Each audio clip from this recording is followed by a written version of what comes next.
se réaliser. Merci, Monsieur le Premier ministre. La parole est à Monsieur Michel Fonget. Merci, Monsieur le Président. Ma question s'adresse à Monsieur le Premier ministre.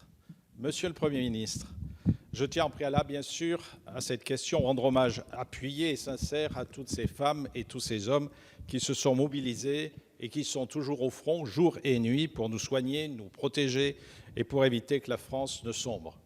Je pense aussi à toutes ces familles durement impactées par cette pandémie et qui, de plus, vivent parfois leur deuil dans des conditions particulièrement éprouvantes.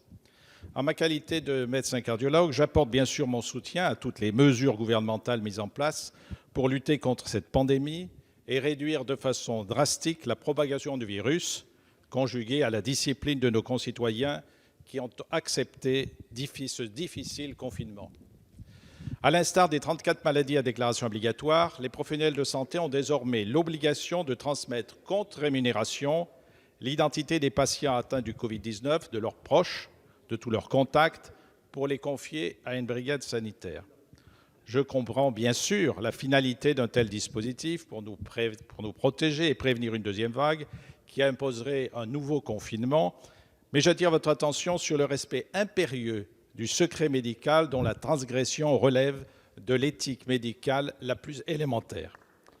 En tant que professionnel de santé, je m'interroge comme bon nombre de mes confrères sur la fragilisation de la protection des données médicales personnelles recueillies par une brigade composée de personnes non habituellement habilitées et notamment des agents de mairie ou de département. Cet élargissement ouvre la porte à d'éventuelles dérives telles que le non-respect de la vie privée.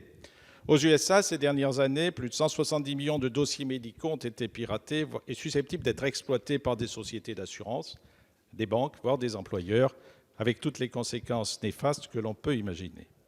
De plus, le logiciel de traitement des données est fourni par le géant américain Microsoft, qui aura de fait accès à l'ensemble de ces informations.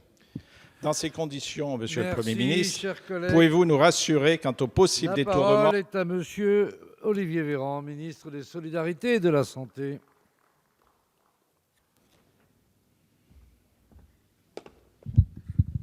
Merci, monsieur le député Fonget, pour votre question qui porte sur le respect du secret médical et les conditions d'action des personnes.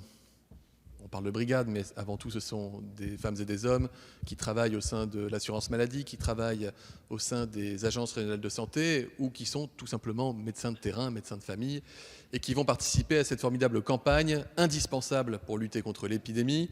Cette campagne qui consiste à assurer le suivi épidémiologique, la protection des malades, la détermination des personnes cas contacts potentiels et la protection de ces cas contacts, comme nous l'avons fait depuis plusieurs semaines dans notre pays, mais que nous nous préparons à faire peut-être à plus large échelle si la situation épidémique devait l'imposer.